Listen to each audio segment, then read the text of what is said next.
Yes, I can see you, girl. Can you see me? You don't need to know what I do all day. It's as much as I know. What should waste away? 'Cause I'll tell you everything about living free. Yes, I can see you, girl. Can you see me?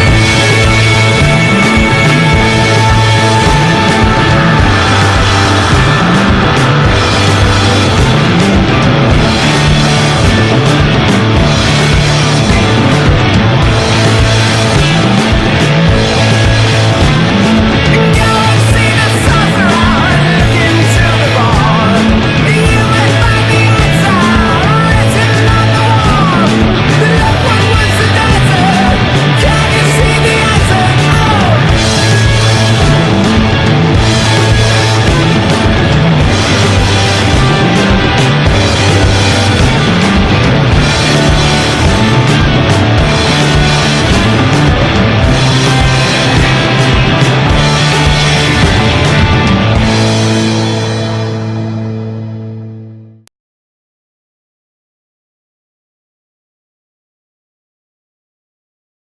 Hello, my name is Cody Roberts, aka Hoondirt.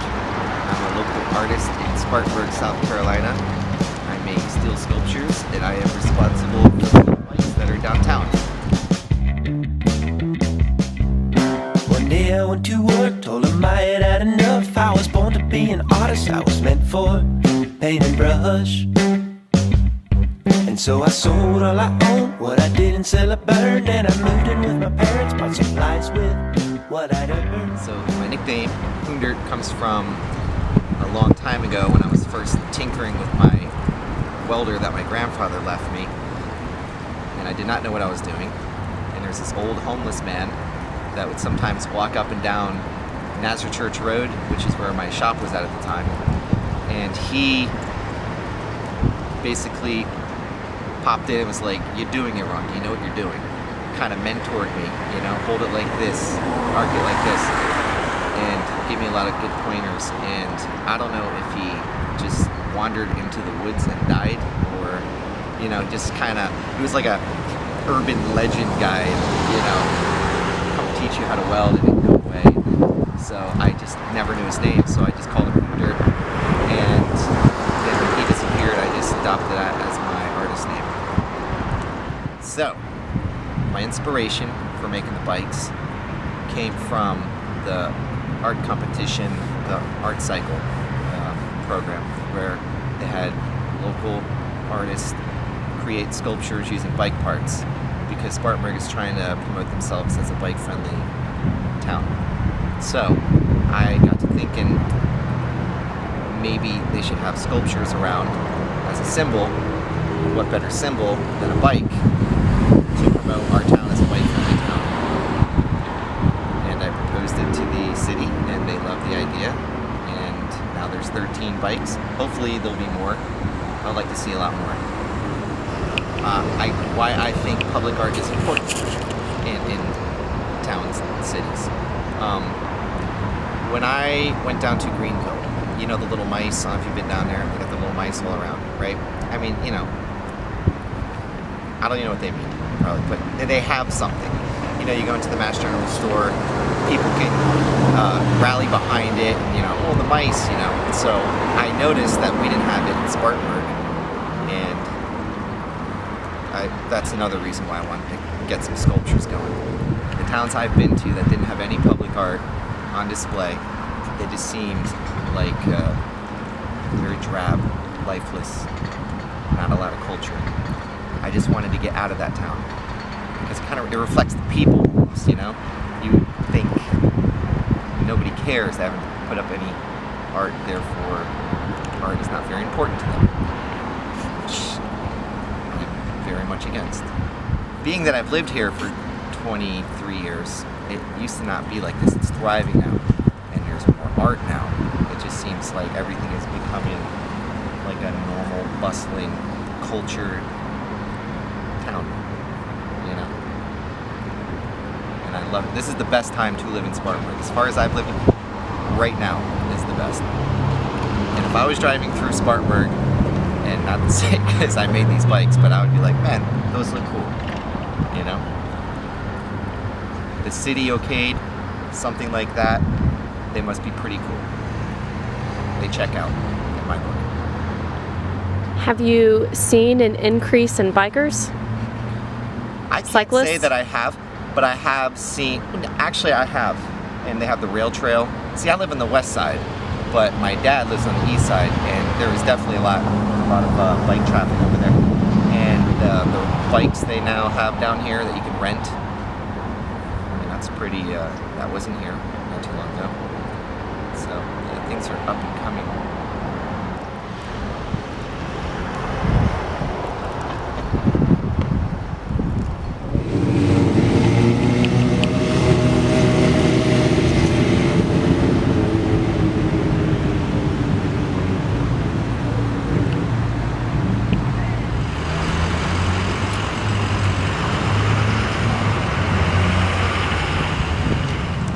So the locations of my bike sculptures around the downtown area, not exactly where I would like them to be.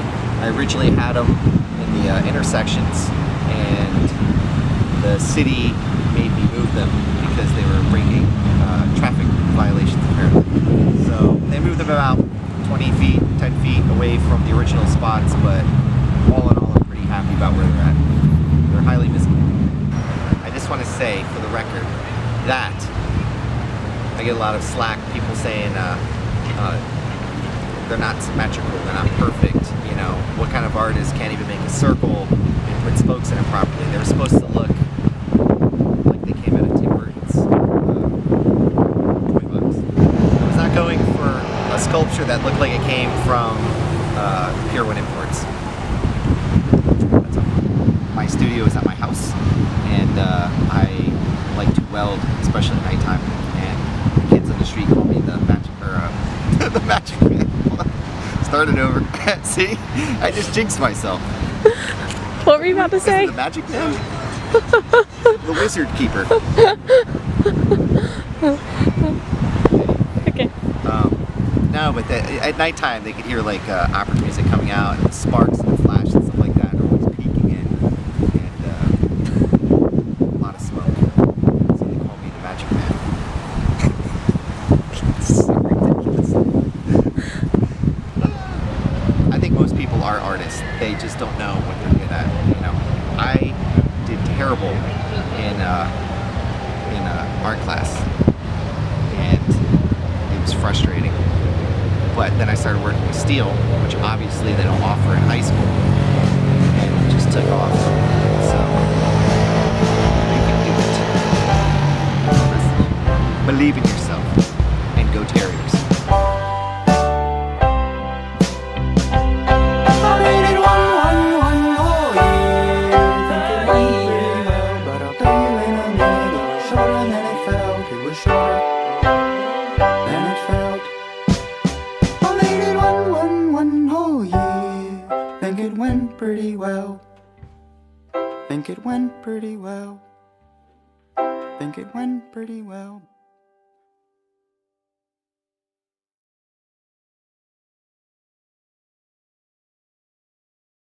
I'm Jordan Clayton. I'm the director for the Love Where You Live campaign, and that is a hubbub-based campaign that focuses on bringing and sustaining the arts in the community, and it's a community awareness campaign. We were looking for a project that wanted to have a community impact, so we were looking around downtown. We have a ton of muralists in Spartanburg, and we just saw this wall coming in from the west side presented, so we approached the owners of the building and wanted to see if they would help sponsor or even just let us look at the wall to see if it's a possibility. They loved it, and we just kind of went along with it. So, there's 4 artists total that collaborated with this project. It was Russell Bannan, Aimee Wise, Eli Blasco, and several of the other artists in the past, artists in residence in the program. From conception, we focused on trying to get something that really like emphasized elements within our community that we want to highlight. So we've consulted with the 6th Street mural in Austin, Texas, which has a very similar like platform layout for murals, and they just highlighted different aspects of their community, and we kind of wanted to do the same. Russell got on his computer and came up with the design and highlighted like things like our grain district, the bike, the 864, things in our community that are known to Spartanburg that people recognize, and that's just something that we wanted to highlight. We have, of course, the Love Where You Live brand, but we also have the grain district. We have Welcome to Spartanburg, the City of Spartanburg's logo, the SDA's logo, the downtown network, and that's just our main focus was to highlight these elements because that's what's important to Spartanburg, and we want to encourage people to love where they live. My name is Russell Bannan. This piece is about the Love Where You Live mural. I am originally from Spartanburg, and I do murals throughout the state. So the process for this wall actually came, Kate Ryba, who's a former city councilwoman, wanted art on this wall. And so we approached the owners and we threw out a bunch of different ideas. And the third one down, they really liked a mural in Austin, Texas on 6th Street. And it was very similar to this, but it was really accenting what Austin's all about. And we wanted to do something similar here that really captured the history and richness of Spartanburg and gave this town a center of pride as well that was represented on the wall. What do we put on the wall? The public's, I guess, involvement in deciding that factor, I guess, it's the balance from, I think, what we're told as artists that, you know, you have to be in control of the idea, of the creative process. And what I like to do is actually kind of reverse that and help let the community be in control of that process. And so when we engage the business owners, and you can't just go put whatever you want on a wall. Very rarely I've seen where you get 100% artistic freedom. It's just communicating and opening up those lines and allowing people into the process. Well, what do you think about this idea? What do you think about this idea? And then just having everybody be part of that process, I think just gives a sense of pride over the final work. And then the reaction once we do so, it's overwhelmingly positive. I mean, we've had people who do their engagement photos in front of this. We have, you know, the downtown with the Chamber of Commerce leader who came and they took all of their pictures here as staff in front of it. And I could continue to name this law firm or that law firm or this group or that has done staff photos or has done portraits in front of this mural. And so I think, like, to get that reaction, you have to open up the lines of creativity and communication from the very beginning in order to be able to get that sense of ownership over a piece. So when a piece of art like this comes up, or any mural for that matter, a lot of different things happen. It increases foot traffic in that area, which usually increases safety. So crime rates actually go down. And when we're looking at developing a city and putting art on the walls, and also by increasing foot traffic, increasing safety, you also increase economic revenue. And so all these things are tied together in a larger development that is happening here in Spartanburg.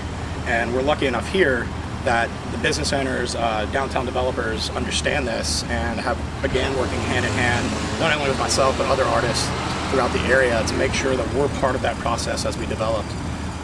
Because, I mean, you can't really have one without the other. So when, I guess when we're thinking about doing a piece, it's extremely important to understand the community of which is around us and how they're going to react. So if we did a certain type of piece in a certain area, and we could easily get a negative reaction if we wouldn't have reached out to the community in which we did here. And when we do it in the right way, engage the community before we put a mural, which is going to be, the public is forced to deal with it. And if we would have done it wrong, it would have been rejected and we would have gotten a backlash. But if you do it right, what we see is this overwhelming amount of pride in a piece. I mean, it's hard to walk by here on a sunny day and not see people taking pictures in front of this, becoming part of the work. And I think that's what public art and murals and street art to me is all about. It's about forcing people to see a space differently than they traditionally would, and also giving them a sense of identity of, you know, I mean, people can walk up to this and in some way, shape, or form, they can identify with any piece of this in a different way than another person. And I think that's what's, to me, is really important about designing a piece of art that's going to be consumed on a large scale by the public.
name is Ann Stoddard. I'm an artist, and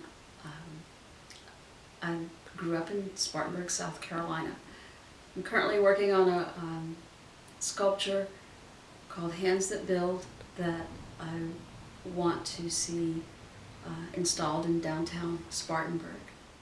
The sculpture Hands That Build is consists of over 800 working gloves ranging from child size to extra large adult size. And it's about 9 feet in diameter, it's 2 feet high and 2 feet wide in the ring. And the colors of the sculpture are spring-like colors that represent new life, new beginnings, all the good things that we associate with spring, growth. And the piece is a memorial to my dad, who was Robert Stoddard, who was mayor of Spartanburg.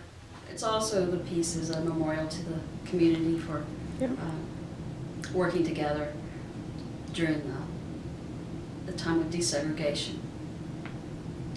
And it's a celebratory piece.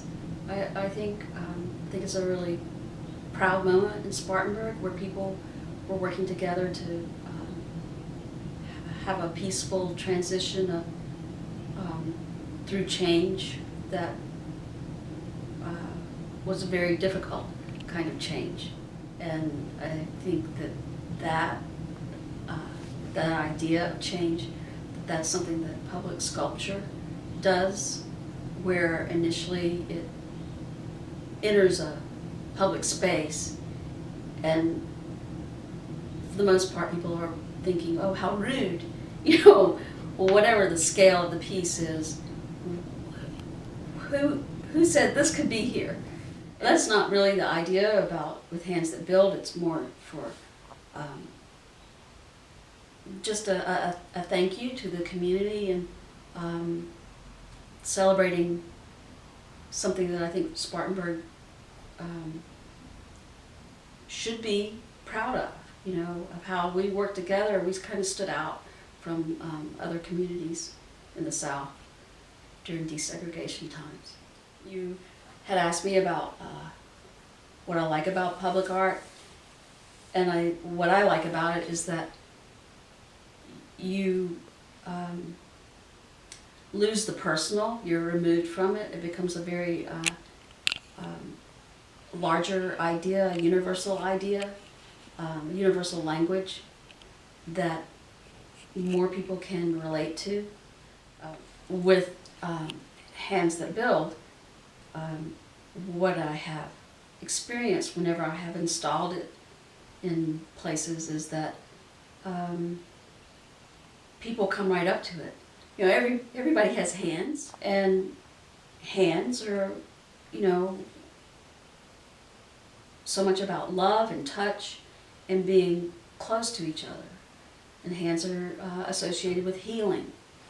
So there's just loaded information there, and that's where the piece steps out, you know, beyond me having this obsession with gloves from forever. If you saw earlier works that I've done, I've made glove dolls and glove characters and whatever, and also the colors, you know, start out being colors that I like, but to see how other people respond to the colors, they're like, you know, they like the colors. You know, that's a good feeling to know that, you know, people are relating to something, you know, like that. The first time that I exhibited Hands That Build, took my dad down to see the exhibit. It was towards the end of his life, and he told me that this was his favorite piece, and it was the best thing that I had ever done. And that was so touching to me, you know, and made me realize a lot of things. And that's why I chose this piece to be, you know, the cast piece, to be in honor of him. So I have been trying to cast this piece for quite a while. I've talked with a lot of people, and everyone's real enthusiastic, but it always comes down to funding the piece, which is a real challenge. So anyway, I tried to do the fundraising and was not successful. And looking back, I probably could have done things a different way. We all always learn from our mistakes, and that's what life is, right? And the most interesting thing about that is that I had been promoting the piece through LinkedIn as well, with my connections, and a foundry in China near Shanghai contacted me through LinkedIn, which the guy says he really loves the piece, he loves the idea of the piece, and that he could give me a really good price to cast the piece, and to send him some gloves, and he'll show me his the quality of his work, and he'll cast make molds and cast them, and he gave me the names of several artists that use his skills, and I wrote to them and inquired about the legitimacy of this foundry, etc. And all the artists gave him raving reviews. So I have a foundry, now I need to try to raise funds to cast it and install it downtown somewhere.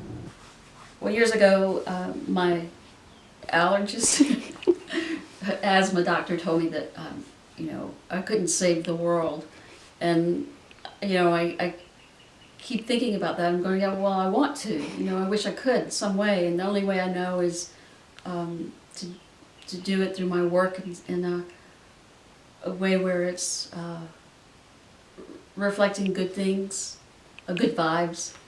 I think that's the job of the artist. That's just what you're supposed to do. It's not about, there's self-expression and there's art therapy and, getting things out, but you need to go beyond that. And that's where you want to be. Because we're like all in this together, and we're all working together to create harmony, like how the earth turns and how nature works with itself. It's I think that's, I'm not really good with words or describing it, but I just feel like that's what your artwork is supposed to be. And as I get older, there just seem to be more and more artists. Going, wow, it seems like the artist community is getting larger and larger, and I see younger artists that will come up with similar images or ideas that I've had, and that makes me really curious, like that there is some kind of common language within us that we're trying to express, and we might not really understand this, but it's a larger idea. It's not really ours, and I think to get there, to get larger, more universal, but still keep a part of your individual person in the work is, I guess that's would be inspiring or aspiring. And maybe I talked about this, I might be repeating myself, but and so I wrote notes about why I like public sculpture, and aside from removing the personal, it also it challenges the viewer to conversation, to talk about something whether they like it or not, and that's good. That's like getting people to think talk about something. And then like I think I mentioned before with the Calder or the Kapoor piece, where the piece becomes like, maybe it's even a meeting place. It becomes an icon, or well, you know, like let's meet at the glove piece. You know, everything always gets a nickname, and you know, yeah, that's it.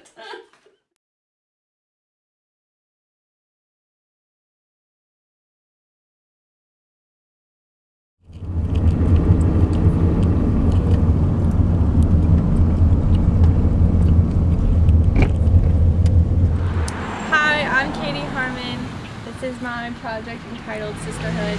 I'm a senior art history major and studio minor at Wofford College.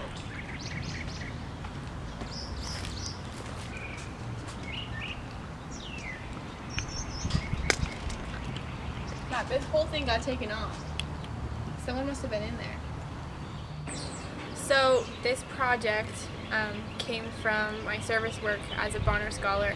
I worked at a summer camp in upstate New York, and for the summer we try to do these themes for the kids that we work with, and so 3 summers ago the theme was sisterhood, and so each group of girls that I was responsible for had a woman that they were supposed to embody the characteristics of.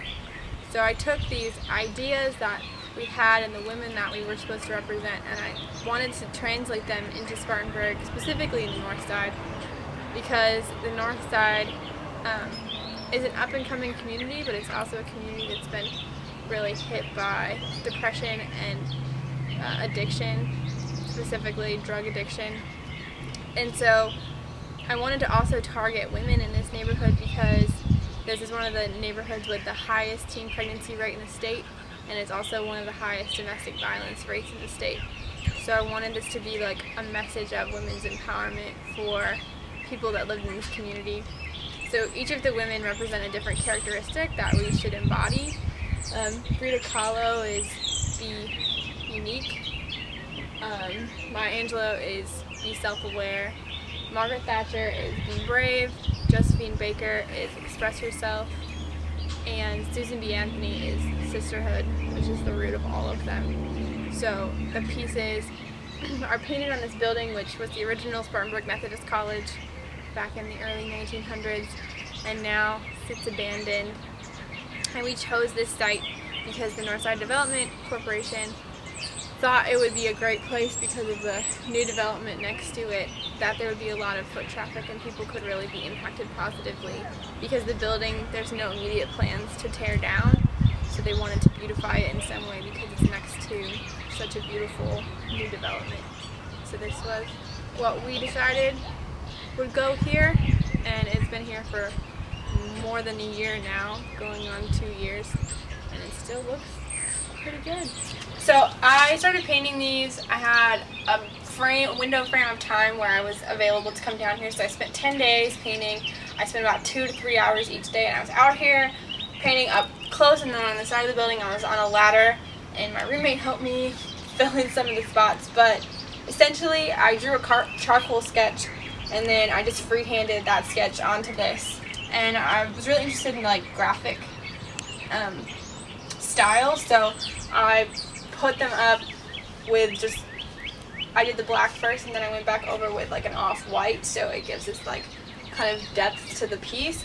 And then I did that with all of them, and it was really difficult on the side because the side ones are up about 15 feet, so I was up 15 feet on a ladder trying to paint them, and then these ones were a little bit easier. But the thing that's weird about this specific area is that the community is really transient, and there's a lot of people that walk by and comment. So through the time I was working here, people regularly would come and stop and ask what the project was and why it was here and what was going on. And so it was a really great opportunity to interact with the community. And even last week I met someone who lives in this community who said he walks by it every day on his way to work and that it's inspiring to him. So knowing that it has a place here that's semi-permanent that people can look at is really inspiring to me as an artist. You can go cut down these trees and keep the building down.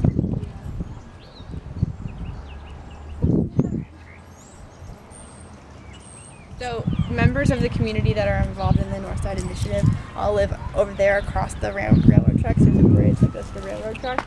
But then if you look on this side of the railroad tracks and go down this street, down Brawley Street to Farley Street, there's a community of brick buildings. And those brick buildings, including the street around it, have the highest teen pregnancy rate in the state, one of the highest domestic violence rates in the state, one of the highest drug trafficking rates in the state, and one of the highest murder rates in the state. And then if you look further, there's like a little fence and a bunch of kids playing because their elementary school butts up against that neighborhood. So people in the community really want to change, but it's difficult when your circumstances are such that you can't get the bad people far enough away from people that are going to grow up in this environment.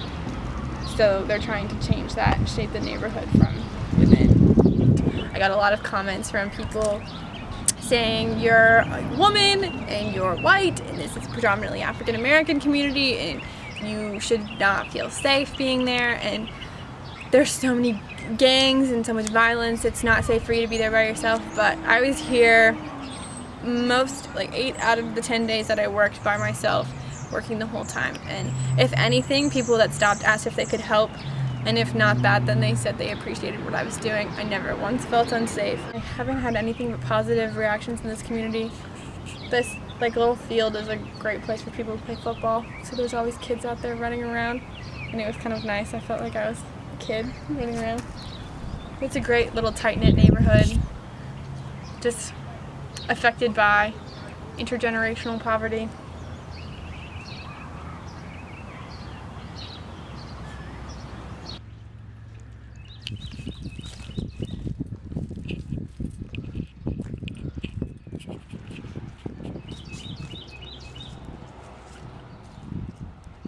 Down.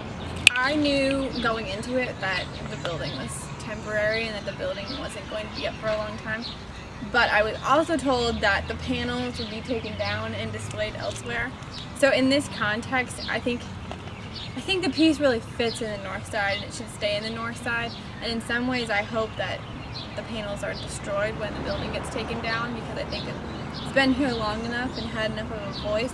But in other ways I feel like I want it to go and live on somewhere else. So I'm kind of torn about the piece. I come down here sometimes when I'm stressed out and just look at them and know that they're still here. But I also know that this building is not going to stay up forever. So doing something temporary, it's kind of like drawing a chalk drawing where you want people to see it and as many people as possible in the time that it's going to be there, but you know that the rain's going to wash it away. So in that way I've kind of let it settle.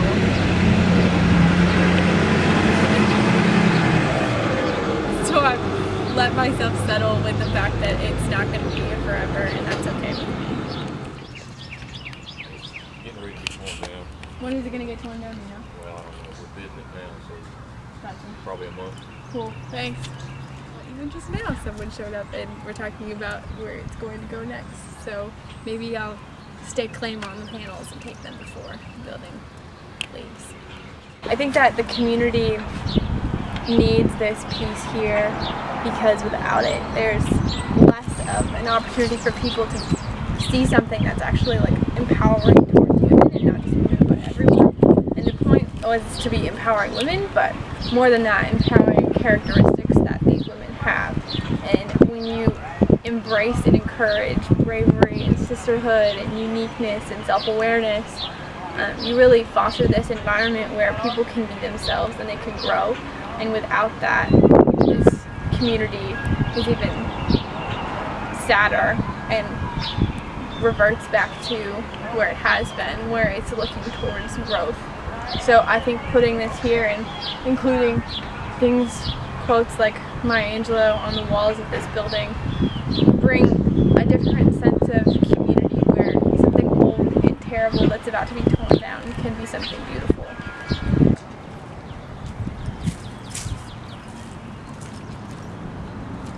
I was here one Sunday morning and this church has a really active congregation, and I didn't realize that it was still an active church, but they were all out here and they were talking to me about the work, and it was just really funny because here were kids running around in the yard and they would come over and see what I was painting. And it was cool to know that everything here, there are people living here, and there are people in this community, and it's alive and it's vibrant. And I just really love the North Side. I really do. I wish that it didn't get such a bad rap, because I don't think it's as bad as people say it is, and I think it has potential to be better. So I'm sad that the building is being torn down, but I'm happy that my work got to be here while it was. How I got over, how did I make it over? You know my soul look back and wonder, how did I make it over? How I made it over, coming on over all these years. You know my soul look back and wonder, how did I make it over?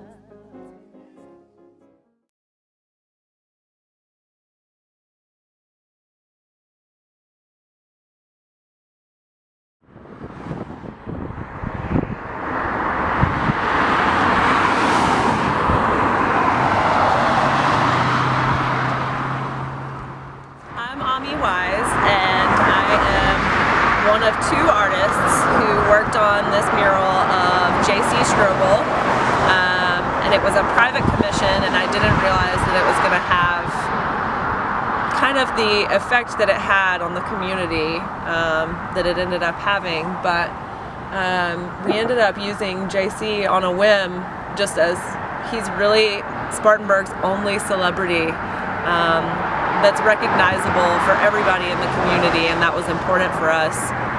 So the other girl that worked on this mural with me is a Converse student, and she specializes kind of in abstract expressionism and does a lot of work with portraiture and stuff like that, and so she really wanted to use a figure in this design that we collaborated on. And so I was like, man, it's really important for us to have somebody we know and can relate to. And for Spartanburg, that person is JC. And, you know, he worked at the Beacon pretty much his whole life. I think he started working there when he was probably like 14 or maybe even younger than that.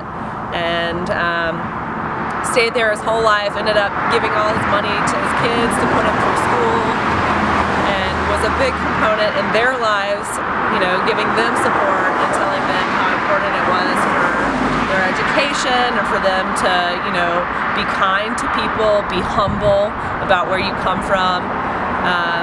When I was researching this, I looked up a lot of videos on JC on Google and on YouTube. You'd be surprised at how many of them are out there. You know, the Beacon was featured on Diners, Drive-Ins, and Dives, among other shows. I think he was also featured on like NPR. He's met several presidents and presidential candidates, so that's a big deal.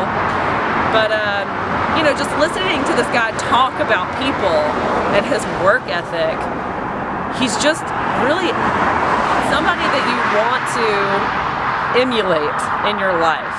His attitude towards life, his attitude towards people, his attitude towards work and education are ideals that I think are important to everybody, not only in our community but everywhere. And so, you know, we decided to put him on this wall. He died a couple years ago. He suffered from glaucoma, and his daughter, whom I recently have come into contact with, has been kind of carrying the torch for educating people about glaucoma since her father's passing. But, you know, working on this mural was a really rewarding experience, not only because it was one of the first murals that I've done on this scale, but because so many people in this neighborhood specifically came by and told me how excited they were to have somebody like J.C. Strobel around the block from them, or how rewarding it was for them to drive by and see something like this on their way to work or on their way home from work or from school or what have you. People of all ages stopped by while we were working. Kids from the skate park, kids on their way home, both of the barbers on either side of me here. So sometimes random passerbys would like just pull up into this walkway and stop and say hey for a minute, so that was really awesome. But ultimately we wanted to make something that was, you know, preserving somebody's memory and somebody's ideals. And he obviously was a very colorful character, so it seemed appropriate for us to have this kind of vibrant, lively background to support the vibrant, lively person that he was in life and in work.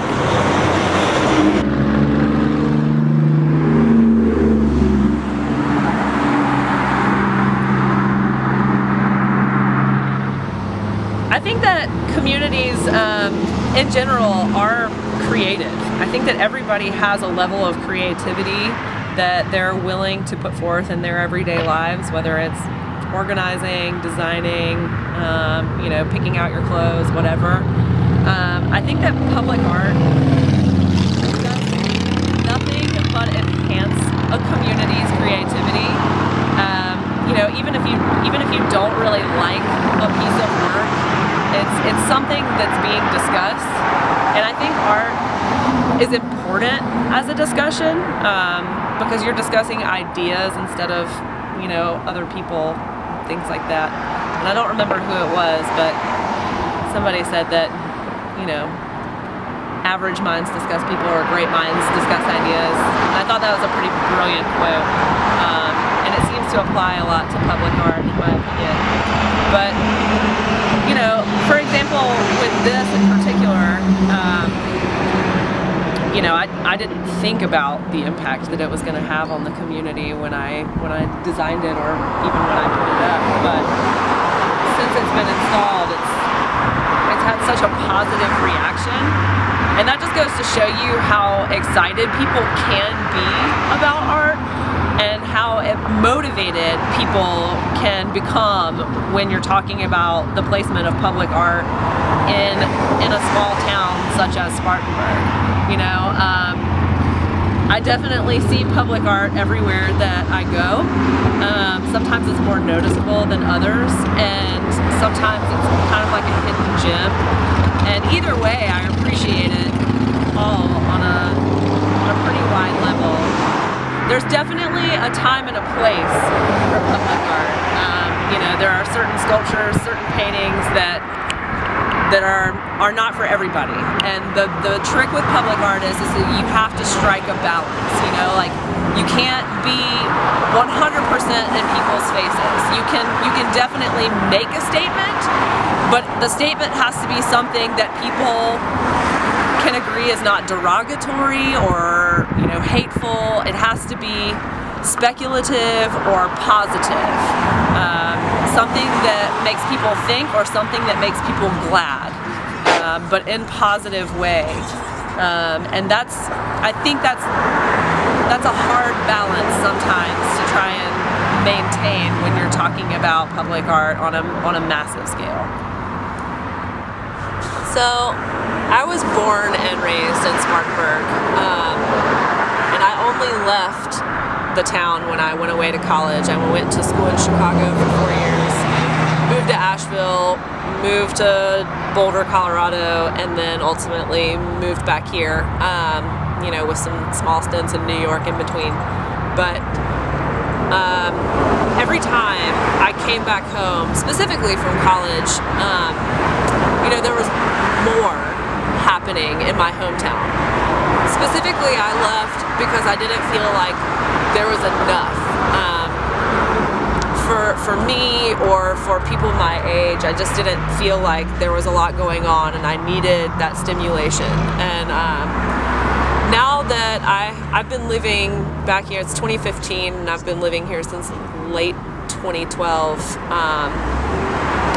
It's mind-boggling the amount of projects that are going on at any given time. You know, I have completed, since I've been here, I've at least had a hand in 5 different murals. You know, 2 of them have been my own design by far, which is great. I've been asked to come on arts boards, arts projects, arts tours. You know, the art walk is not a walk by any means, but it's existing, and I've been to a couple of shows thus far this season that have been great turnouts and great exhibitions.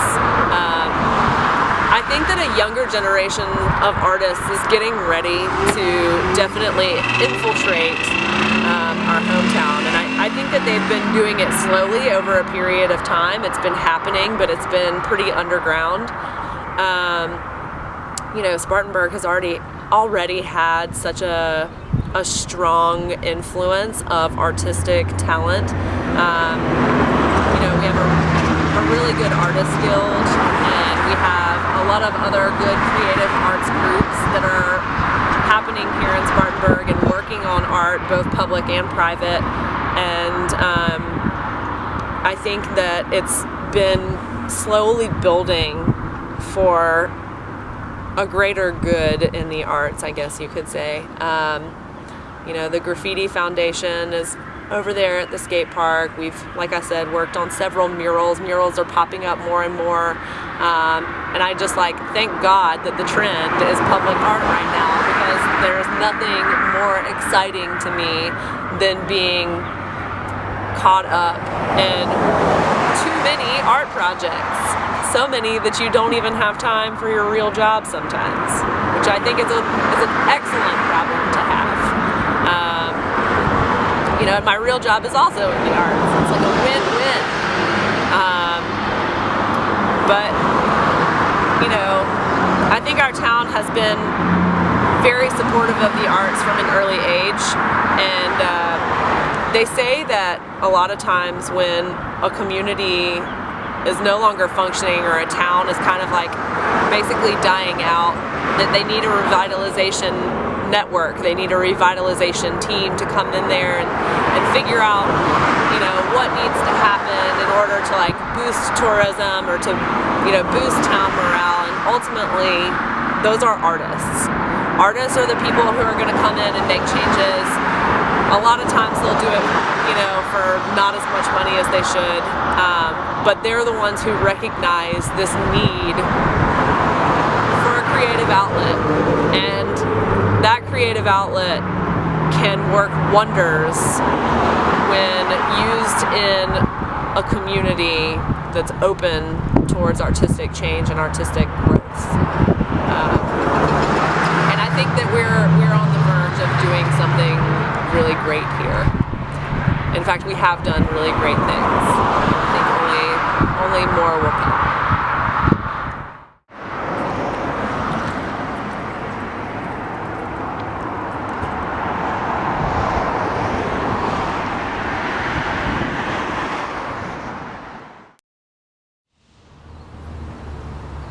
Hi, my name is Sarah Baldwin, and I hope you've enjoyed my first documentary, Spartanburg Reborn.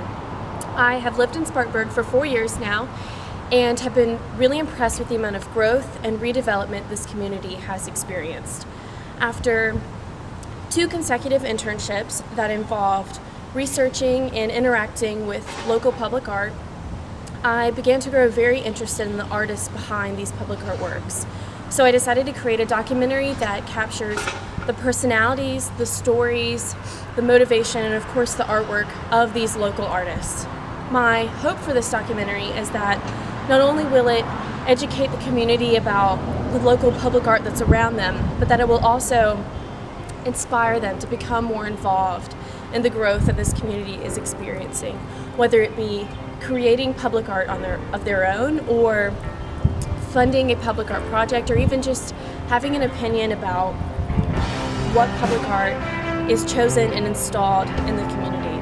So I really want to thank the 5 artists who participated in this documentary: Cody Roberts, aka Hoondirt, Russell Bannan, Ann Stoddard, Katie Harmon, and Aimee Wise, and then Jordan Clayton, who's the head of the Love Where You Live campaign. Thank you to each of you for making Spartanburg a more vibrant, colorful, and interesting place for everyone to visit and to live. Thank you.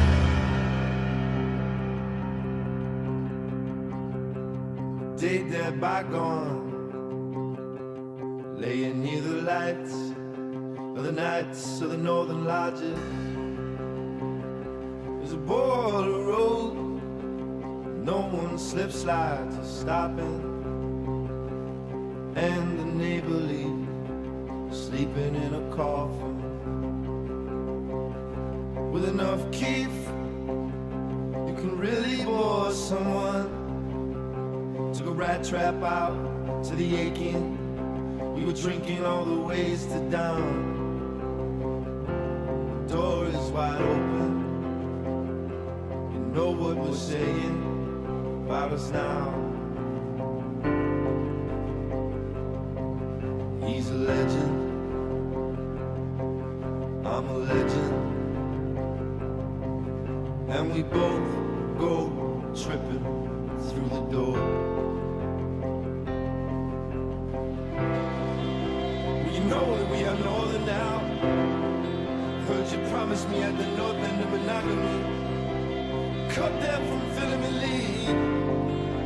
Somewhere I heard you scream.